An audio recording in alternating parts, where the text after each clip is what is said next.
बिस्मिल्लाहिर्रहमानिर्रहीम।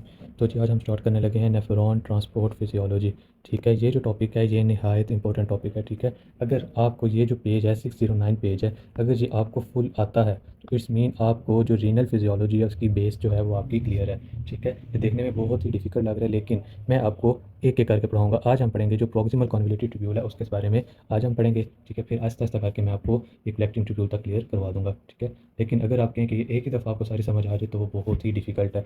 आपने क्या करना है, एक एक पॉइंट को अच्छे तरीके से समझना है। अगर आपको ये टॉपिक है जो नेफ्रॉन ट्रांसपोर्ट फिजियोलॉजी का ये क्लियर हो जाता है तो इट्स मीन जो आपकी फिजियोलॉजी है रीनल सिस्टम की वो क्या है, क्लियर है। ठीक है, हाँ जी, तो स्टार्ट करते हैं नेफ्रॉन ट्रांसपोर्ट फिजियोलॉजी। ठीक है, आपको मैंने बताया था जो हमारे नेफ्रॉन है, ठीक है, वो जो किडनी में होते हैं वो किस तादाद में होते हैं, मिलियंस ऑफ होते हैं। ठीक है, बहुत किडनी में कितने होते हैं, मिलियंस ऑफ नेफ्रॉन होते हैं। और जो नेफ्रॉन है उनका मेन फंक्शन क्या है, वो मेक करते हैं इसे यूरिन को, यानी यूरिन बनाते हैं। ठीक है, अब नेफ्रॉन का स्ट्रक्चर बनाते हैं।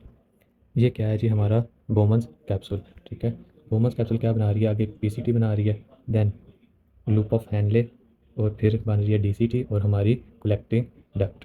अब मैंने आपको बताया था कि जो हमारी एफरेंट होती है वो क्या करती है, ब्लड को लेकर आती है।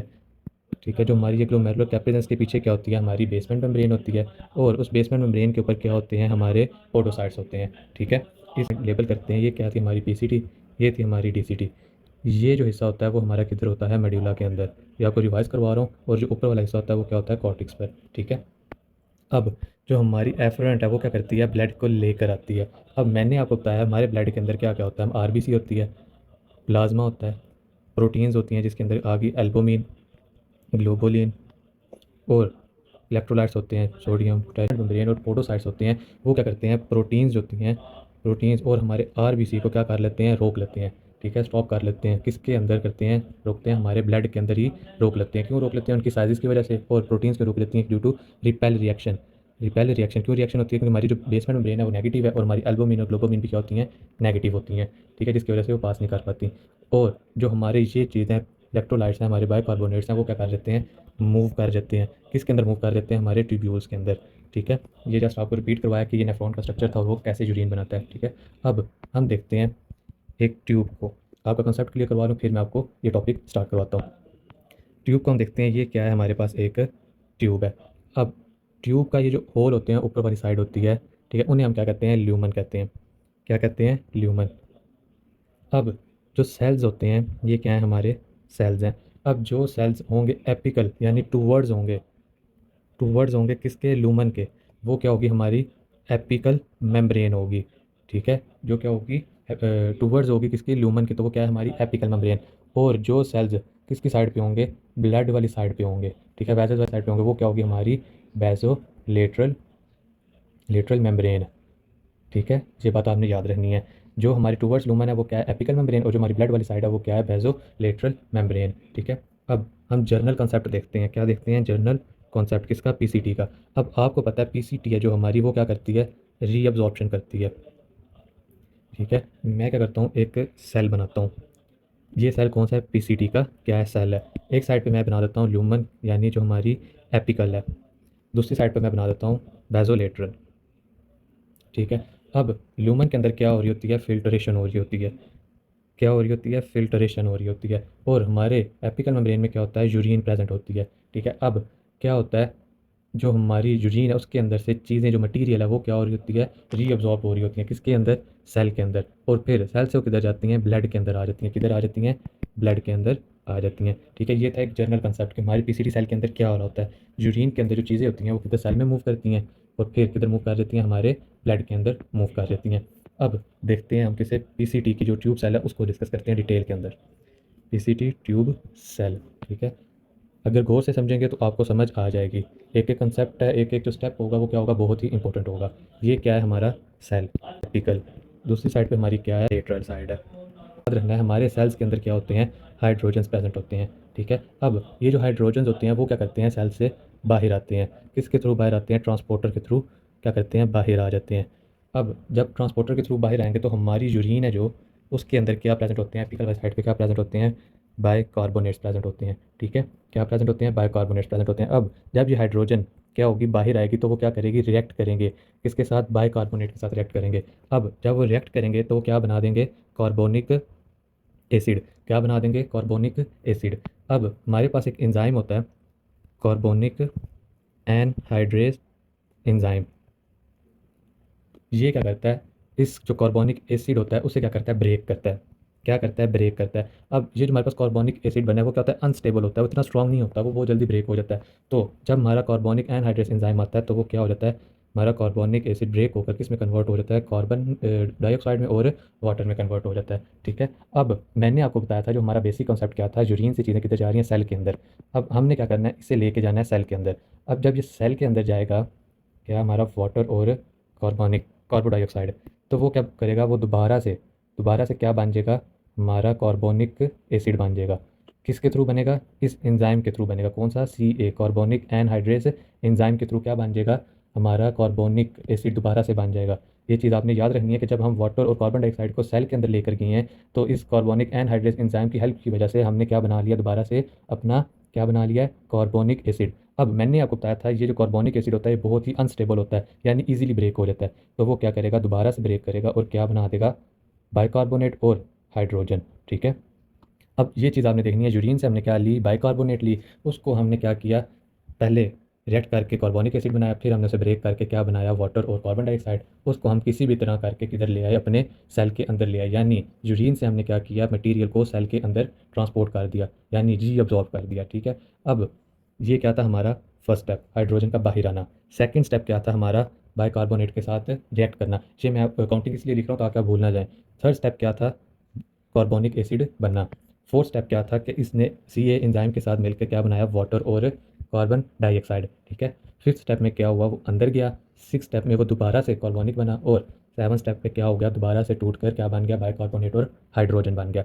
अब हमने पढ़ा था जो हमारा हाइड्रोजन है वो क्या करता है, किसके अंदर आता है, एपिकल मेम्ब्रेन के अंदर आता है। तो ये क्या करेगा, हाइड्रोजन दोबारा से एपिकल मेम्ब्रेन के अंदर आएगा। किसके लिए आएगा, कि दोबारा से वो क्या करे, बाइकार्बोनेट के साथ अटैच हो और दोबारा से बाइकार्बोनेट को किधर लेके आए, सेल के अंदर लेके आए। लेकिन अब जब हाइड्रोजन बाहर आता है तो वो क्या करता है, हमारी यूरिन के अंदर सोडियम जो प्रेजेंट होता है उसे वो क्या करता है, अंदर ले जाता है सेल के थ्रू। यहाँ पे जो ट्रांसपोर्टर बनता है उसे हम कहते हैं सोडियम हाइड्रोजन काउंटर ट्रांसपोर्टर। ठीक है। इस ट्रांसपोर्टर के थ्रू जैसे ही हमारा हाइड्रोजन बाहर आया और तो जो हमारा सोडियम होगा वो क्या होगा, सेल के अंदर आ जाएगा। ठीक है। अब सेल के अंदर क्या हो गया, हमारा बाइकार्बोनेट और सोडियम हो गया। अब ये क्या करेंगे, हमने क्या पढ़ा था कि सेल से चीज़ें मूव करके किधर जाती हैं, ब्लड के अंदर जाती हैं। तो ये दोनों क्या करेंगी, मूव कर जाएंगी किधर, ब्लड के अंदर, ब्लड बेजोलेटर वाली साइड पे। अब जहाँ से ये मूव करेंगी उसे हम कहेंगे सोडियम बाइकार्बोनेट काउंटर ट्रांसपोर्टर। ये ट्रांसपोर्टर्स के नेम्स भी बहुत इंपॉर्टेंट है, आपने याद रखना है। तो अब क्या हुआ, हमारे बेजोलेटर में क्या आ गया, हमारा सोडियम और बाइकार्बोनेट आ गया। ठीक है। मैं आपको स्टेप्स मेंशन कर देता हूँ। एट स्टेप में क्या हुआ, ये ट्रांसपोर्टर बना जिससे हमारा क्या हो गया, सोडियम इसके अंदर आ गया। अब 10th स्टेप क्या हुआ कि उसने क्या बनाया, काउंटर ट्रांसपोर्टर बनाया। और 11th स्टेप में उसने सोडियम और बाइकार्बोनेट को बेजोलेटर वाली साइड पर फेंक दिया। अब यहाँ पर एक चीज़ है कि जो हमारा सोडियम है वो क्या, एक निमोनिक लिख लें अपनी बुक में कि जिधर उधर उधर वाटर।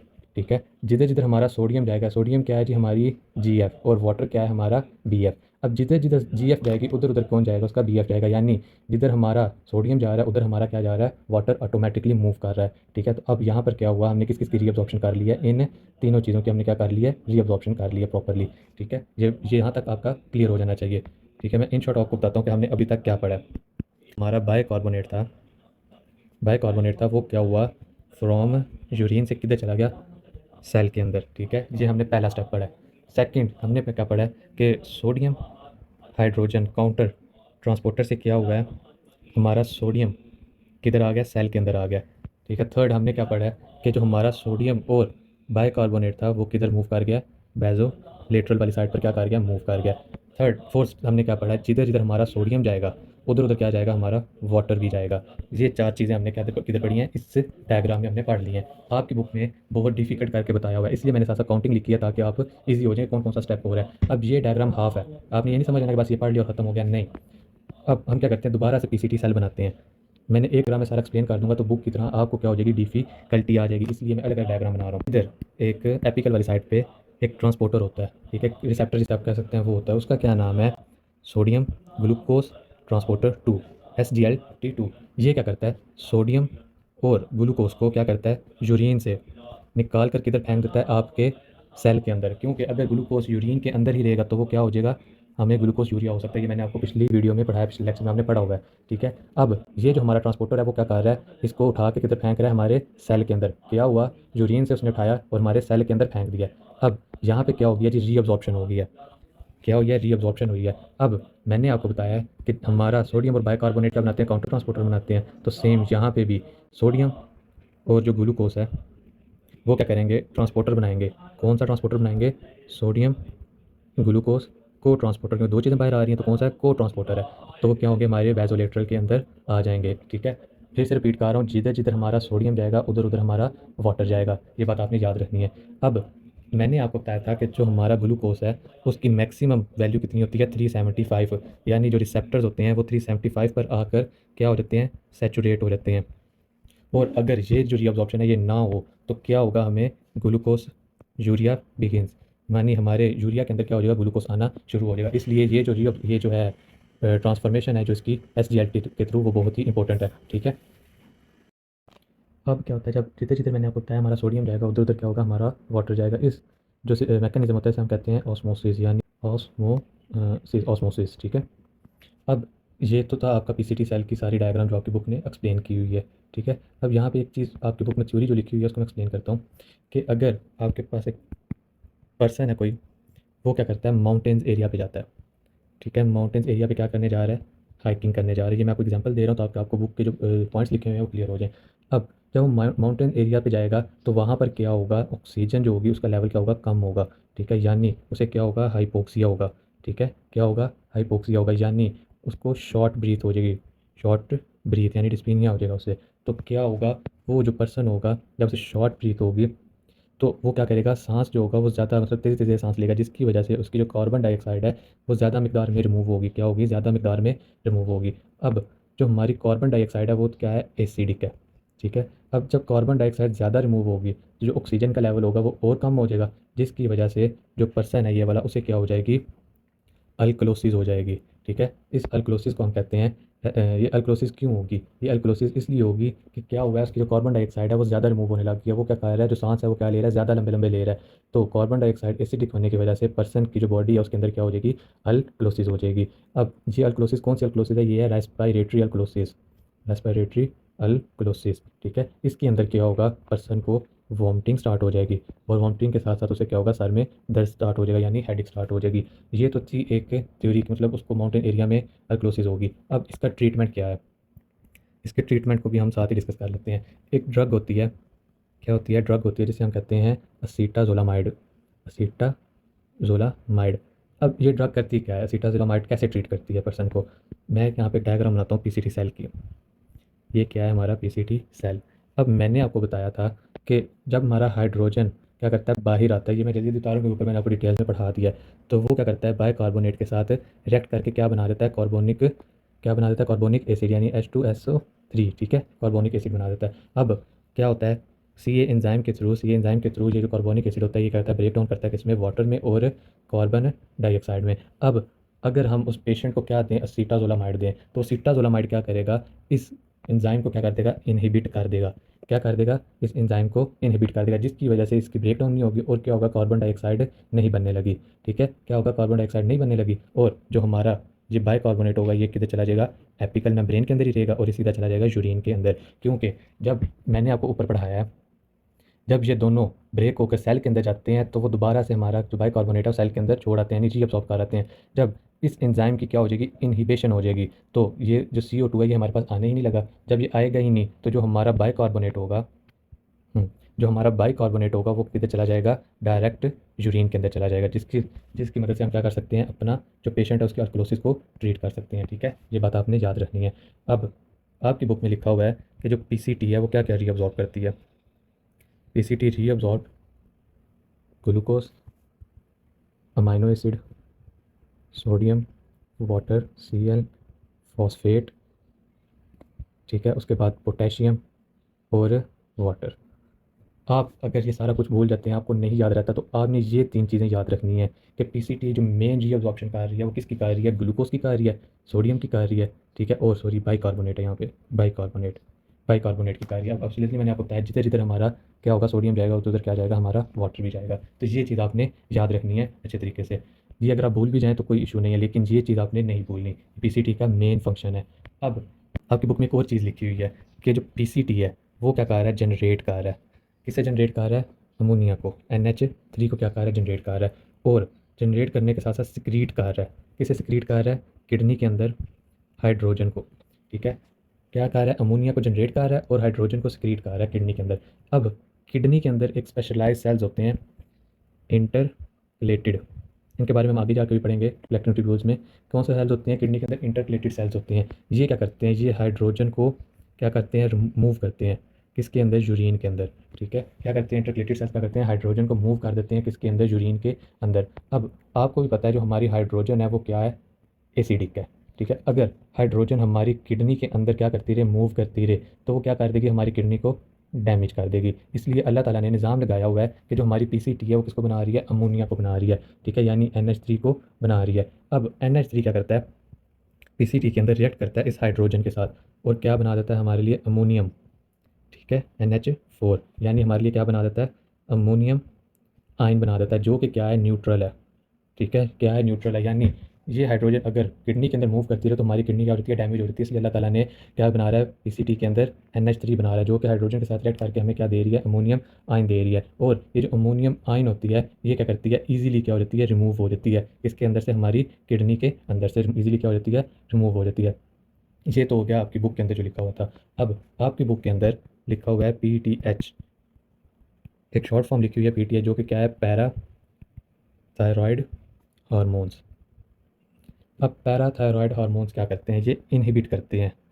इनहिबिट करते हैं किसको, सोडियम सोडियम फॉस्फेट ट्रांसपोर्टर को, ट्रांसपोर्टर उन्हें क्या कर देते हैं, इनहिबिट कर देते हैं, जिसकी वजह से जो हमारा सोडियम और फॉस्फेट है वो क्या करता है, ब्लड के अंदर एंटर नहीं हो पाता, क्योंकि उसकी रीअब्जॉर्प्शन क्या होगी है, इनहिबिट होगी है। और वो क्या हो जाता है, यूरिन के अंदर मूव हो जाता है। ठीक है, ये बात आपने याद रख लेनी है कि जो आपके पैराथायरॉयड होते हैं, PTH है, वो क्या कर रहा है, इनहिबिशन कर रहा है किसकी, फॉस्फेट की। और जब इनहिबिशन हो रही है तो क्या हो रही है, रीअब्जॉर्प्शन नहीं हो रही, रीअब्जॉर्प्शन नहीं हो रही, जो कि यूरिन के अंदर डायरेक्ट मूव हो रहा है। ठीक है, फिर आपकी बुक में एक और चीज़ लिखी हुई है, वो है क्या है कि हार्मोन्स होते हैं। कौन से हार्मोन्स होते हैं, एंजियोटेंसिन 2, जिसको आपकी बुक में लिखा हुआ है AT2 करके। ठीक है, ये किसके अंदर होते हैं, राज सिस्टम के अंदर होते हैं। हम इसे आगे जाके स्टडी करेंगे, राज सिस्टम के अंदर होते हैं। इनका फंक्शन क्या है, क्या है इनका फंक्शन, इनका फंक्शन है कि ये क्या करते हैं, स्टिमुलेट करते हैं। किसे स्टिमुलेट करते हैं, आपके सोडियम हाइड्रोजन का जो काउंटर ट्रांसपोर्टर था, काउंटर ट्रांसपोर्टर। अब मैंने आपको ये काउंटर ट्रांसपोर्टर पढ़ाया है इस डायग्राम में। ये यहाँ पे क्या होता है, जो आपका 82 है वो क्या करता है, इस ट्रांसपोर्टर को क्या कर देता है, स्टिमुलेट कर देते हैं। प्लस का साइन इसलिए लगाया कि वो क्या कर रहे थे, स्टिमुलेट कर रहा है। जब ये स्टिमुलेट होगा, हाँ जी, ये हम एक सेल बनाते हैं, इधर से मैं आपको समझाता हूँ। पीसीटी का ये क्या है जी, काउंटर ट्रांसपोर्टर। अब जब ये स्टिमुलेट होगा तो जो हमारा सोडियम है वो क्या होगा, ज़्यादा मिकदार में अंदर जाएगा। और जब ये ज़्यादा मिकदार में अंदर जाएगा तो क्या होगा, हमारा हाइड्रोजन ज़्यादा मिकदार में बाहर आएगा। ठीक है, सोडियम भी ज़्यादा मिकदार में जा रहा है और हाइड्रोजन की रिमूवल भी क्या हो रही है, ज़्यादा मिकदार में हो रही है। ये बात आपने याद रख लेनी है। अब थोड़ी सी हम थ्योरी डिस्कस कर लेते हैं। थ्योरी क्या है जी, पर्सन है वो किधर गया हुआ है, हाइकिंग पे गया हुआ है। ठीक है, हाइकिंग पे गया है तो उससे क्या लग गई है, एक्सट्रीम किस्म की प्यास लग गई है, यानी थ्रस्ट। उसे बहुत ही ज़्यादा प्यास लग गई। आपको पता है जब हम हाइकिंग में जाते हैं तो जो हमारा वाटर लेवल होता है वो क्या हो जाता है, डिक्रीज़ हो जाता है, जिसकी वजह से अक्सर लोग कहते हैं कि हमें क्या आ रही है, चक्कर आ रहे हैं। यानी उनका जो BP है वो क्या हो जाता है, लो हो जाता है, ब्लड प्रेशर उन्हें लो हो जाता है, यानी उन्हें हाइपोटेंशन हो जाती है, हाइपोटेंशन। ठीक है, उन्हें क्या हो जाती है, हाइपोटेंशन हो जाती है। अब जब उनका BP लो होता है तो हम ये रास के अंदर पढ़ेंगे, वो क्या होता है, एंजियोटेंसिन उनका रिलीज़ हो जाता है। इसके बारे में हम डिटेल पढ़ेंगे रास के अंदर, वो हमारा नेक्स्ट टॉपिक होगा। क्या हो जाता है, एंजियोटेंसिन 2 क्या होता है, रिलीज हो जाता है। और मैंने आपको अभी पढ़ाया है जो हमारा एंजियोटेंसिन है वो क्या कर देता है, स्टिमुलेट करता है किसकी, सोडियम को और हाइड्रोजन के ट्रांसपोर्टर को क्या कर देता है, स्टिमुलेट कर देता है। ठीक है, अब जब हमारा सोडियम है जो, वो क्या होगा, ज़्यादा स्टिमुलेट होगा तो उसकी रीअब्जॉर्प्शन है वो भी क्या हो जाएगी, ज़्यादा हो जाएगी, ऑब्वियसली बात है। अब जब सोडियम की रीअब्जॉर्प्शन ज़्यादा होगी तो जो H है, हाइड्रोजन है, वो क्या होगा, ज़्यादा रिमूव होगा। अब मैंने आपको पढ़ाया था जो हमारा हाइड्रोजन है वो क्या होता है, एपिकल में आके किसके साथ रिएक्ट करता है, बाइकार्बोनेट के साथ रिएक्ट करता है। अब ये डायग्राम है। अब जब हमारा हाइड्रोजन क्या करेगा, बाइकार्बोनेट से रिएक्ट करेगा, तो हमारा बाइकार्बोनेट है वो क्या होगा, ज़्यादा से ज़्यादा सेल के अंदर जाएगा, और जब सेल के अंदर जाएगा तो हमारा सोडियम और जो हमारा बाइकार्बोनेट है वो ज़्यादा से ज़्यादा क्या होगा, रीअब्जॉर्ब होगा। ठीक है, ये चीज़ इसलिए मैं कह रहा हूँ, एक एक स्टेप को गौर से देखें कि मैंने भी आपको पढ़ाया कि जब हमारा ये 82 क्या करेगा, तेज़ कर देगा, स्टिमुलेट कर देगा सोडियम को और हाइड्रोजन को, तो वो क्या करेगा, हाइड्रोजन आगे बाइकार्बोनेट से रिएक्ट करेगा, उसे सेल के अंदर लेके जाएगा, और जो सोडियम अंदर है वो और बाइकार्बोनेट मिलकर किधर चले जाएंगे, हमारे बेजोलेटरल के अंदर आ जाएंगे। तो देखते हैं, जैसे ही हमारी सोडियम की क्या हुई, रीअब्जॉर्प्शन ज़्यादा हुई, तो सीधी बात है हमारा जो बाइकार्बोनेट था उसकी भी क्या होगी, रीअब्जॉर्प्शन है ज़्यादा होगी। ठीक है, अब मैंने आपको पढ़ाया था जिधर जिधर हमारा सोडियम जाएगा उधर उधर क्या होगा, हमारा वाटर भी जाएगा। ठीक है, यानी हमारे ब्लड के अंदर क्या होगी, सोडियम, बाइकार्बोनेट और वाटर की रीअब्जॉर्प्शन क्या होगी, ज़्यादा होगी, जिसकी वजह से उस पेशेंट का जो बीपी था वो क्या हो गया, नॉर्मल हो गया, यानी ऊपर आने लग गया। उसके अंदर जो पानी की कमी भी हुई थी वो भी क्या होगी, जो एक्सट्रीम थ्रस्ट के साथ पानी की कमी हुई थी वो भी क्या होगी, पूरी होने लगी, यानी फुलफिल्ड होने लगी। ठीक है, ये थी हमारी थ्योरी। अब बुक के अंदर, आपकी बुक के अंदर एक और चीज़ लिखी हुई है, कॉन्ट्रैक्शन अल्कलोसिस। अब मैंने आपको ऊपर रेस्पिरेटरी अल्कलोसिस के बारे में बताया था, यहाँ पे कॉन्ट्रैक्शन अल्कलोसिस है। कॉन्ट्रैक्शन का जी क्या मतलब है, कॉन्ट्रैक्शन का मतलब है लो ब्लड वॉल्यूम। ठीक है, यानी ब्लड का वॉल्यूम क्या है, लो है। अब ये होती क्यों है, कॉन्ट्रैक्शनल क्लोसिस क्यों होती है, वाई, तो ये इसका भी सेम रीज़न है, ये होती है एंजियोटेंसिन 2 की वजह से होती है। ठीक है, एंजियोटेंसिन 2 की वजह से होती है। अब एंजियोटेंसिन 2 के अंदर क्या हो रहा है, सोडियम और बाइकार्बोनेट की रीअब्सॉर्प्शन ज़्यादा हो रही है, काउंटर ट्रांसपोर्टर के थ्रू हाइड्रोजन था जो वो क्या हो रहा है, रिमूव हो रहा है। और मैंने आपको पढ़ाया जो हमारा हाइड्रोजन है वो क्या है जी, एसिडिक है, और जब हमारा हाइड्रोजन एसिडिक है तो वो क्या करेगा, हमारी किडनी को डैमेज करता हुआ जाता है, इसलिए जो पर्सन है उसे क्या हो जाती है, कॉन्ट्रैक्शन अल्क्लोसिस हो जाती है। ठीक है, इसीलिए जो डॉक्टर्स हैं वो क्या करते हैं, आपको प्रिस्क्राइब करते हैं कि आप वाटर की जो इनटेक है उसे क्या करें, ज़्यादा करें, ताकि ना ही आपको रेस्पिरेटरी अल्क्लोसिस हो और ना ही आपको कॉन्ट्रैक्शन अल्क्लोसिस हो। ठीक है, ये था आज का हमारा टॉपिक। आपने क्या करना है, मैं आपको थोड़ा सारा रिवाइज कर देता हूँ। बेसिक चीज़ें, ये जो स्टेप्स हैं आपने इनको केयरफुली समझना है। इसके अंदर जो इंपॉर्टेंट चीज़ें थी वो यही थी कि क्या हुआ, बाइकार्बोनेट यूरिन के अंदर था, किधर गया, सेल में आया, सेल में क्या हुआ, जो काउंटर ट्रांसपोर्टर था उसने क्या किया, सोडियम को अंदर फेंका, हाइड्रोजन बाहर चला गया, रिमूव हो गया। उसने क्या किया, जो बाइकार्बोनेट वो सेल के अंदर लेके आया था, सोडियम और बाइकार्बोनेट किधर चले गए, हमारे ब्लड के अंदर चले गए। फिर मैंने आपको एक बात बताई, जिधर जिधर हमारा सोडियम उधर उधर हमारा वाटर। ठीक है, ये चीज़, ये 4 पॉइंट हैं जो कि इंपॉर्टेंट आपने याद रख लेने हैं। फिर मैंने आपको इसके बारे में बताया, एंजियोटेंसिन 2 में वो क्या कर रहा है, स्टिमुलेट कर रहा है किसे, इस ट्रांसपोर्टर को, किस ट्रांसपोर्टर को, सोडियम हाइड्रोजन काउंटर ट्रांसपोर्टर को। अब उसकी वजह से क्या हो रहा है कि सोडियम सेल के अंदर ज़्यादा हो रहा है और हाइड्रोजन बाहर ज़्यादा हो रहा है। हाइड्रोजन बाहर ज़्यादा होगा तो जिसकी वजह से हमारा जो बाइकार्बोनेट है वो सेल के अंदर ज़्यादा जाएगा, और ये दोनों मिलकर क्या करेंगे, ब्लड के अंदर मूव कर देंगे। अब जब हाइड्रोजन ज़्यादा हो रहा है तो वो क्या कर रहा है, अल्कलोसिस भी कॉज कर रहा है, क्योंकि हाइड्रोजन क्या है, एसिडिक है। फिर मैंने आपको एक और बात बताई, जो हमारी पीसीटी है वो क्या जनरेट करती है, NH3 को। अब जो हाइड्रोजन ज़्यादा है वो क्या करता है, रिएक्ट करके हमें क्या बना देता है, अमोनियम बना देता है, जो कि क्या हो जाता है, ईजिली रिमूव हो जाता है। ठीक है, ये थी आज की हमारी सारी पीसीटी ट्यूब की रीअब्जॉर्प्शन। इसका जो जनरल कंसेप्ट था ये भी आपने याद रखना है कि क्या हुआ, यूरिन से चीज़ें उठा के हमने सेल के अंदर फेंकी, सेल से हमने रीअब्जॉर्ब करके किधर फेंक दी, ब्लड के अंदर। रीअब्जॉर्प्शन का मतलब ही ये है कि चीज़ों को, मटीरियल को ब्लड के अंदर बैक वापस लेके आना है। ठीक है, बुक के अंदर देखते हैं, बुक के अंदर आपकी क्या थ्योरी लिखी हुई है। तो हमने क्या पढ़ा है जी, नेफ्रॉन ट्रांसपोर्ट। ठीक है, उसके अंदर हमने प्रॉक्सिमल कॉन्वोल्यूटिव ट्यूब्यूल के बारे में पढ़ा है। ठीक है, मैंने आपको ये सारा कुछ पढ़ा दिया, क्या था।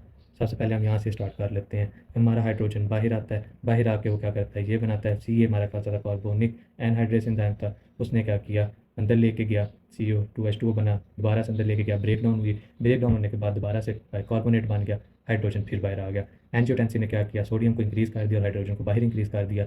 तो क्या हुआ, इधर सोडियम ज़्यादा हो गया और बाइकार्बोनेट ज़्यादा हो गया, इन्होंने क्या किया जी, रिमूव करके किधर आ गए, ब्लड के अंदर आ गए सिंपली। फिर दूसरी डायग्राम जो मैंने बनाई थी उसके अंदर मैंने आपको बताया कि जो हमारा सोडियम ग्लूकोज ट्रांसपोर्टर होता है वो क्या करता है, सोडियम और ग्लूकोज को इसके अंदर फेंकता है सेल के अंदर, और वो क्या हो जाते हैं, सोडियम ग्लूकोज को ट्रांसपोर्टर के थ्रू बाहर चले जाते हैं। ठीक है, अगर हम यहाँ पे इसके इनहिबिटर दे दें तो वो क्या हो जाता है, ये दोनों अंदर नहीं जा पाते, ग्लूकोज यूरिया स्टार्ट होते हैं, ग्लूकोज हमारे यूरिया के थ्रू एपिकल मेम्ब्रेन में क्या करता है, स्टे करता है और यूरिन में हमारे मूव कर जाता है। ये थी जी हमारी बेसिकली डायग्राम। थ्योरी में भी आपकी यही लिखा हुआ है कि वो क्या करता है, रीअब्जॉर्ब करता है ग्लूकोज को, जिसके अंदर ये था bicarbonate, sodium, calcium phosphate, potassium, water. आपको मैंने बताया था आपने बाइकार्बोनेट, सोडियम और वाटर को नहीं बोलना। मैंने साथ एक और बात बताई थी आपको कि जिधर जिधर हमारा क्या होगा, सोडियम होगा उधर उधर हमारा वाटर होगा। ठीक है, फिर वो क्या कह रहा है कि जो पीसीटी है वो जनरेट कर रही है अमोनिया को। ठीक है, और किडनी क्या कर रही है, एक्सक्रीट कर रही है हाइड्रोजन को। फिर हमारी किडनी के अंदर इंटरकलेटेड सेल्स होते हैं जो क्या करते हैं, हाइड्रोजन को मूव करते हैं यूरिन के अंदर। फिर ये मैंने एक स्टेप लिखा हुआ है, आप बुक में भी लिख सकते हैं कि क्या हो रहा है, NH3 हमारे एच के साथ हाइड्रोजन के साथ रिएक्ट करके हमें अमोनियम आयन दे रहे हैं, ठीक है। फिर PTH के बारे में मैंने आपको बताया, PTH क्या करता है, इनहिबिट करता है आपके सोडियम और फॉस्फेट के इसको ट्रांसपोर्टर को, जिसकी वजह से जो आपका फॉस्फेट और सोडियम होता है वो क्या करता है, मूव कर रहता है यूरिन के अंदर।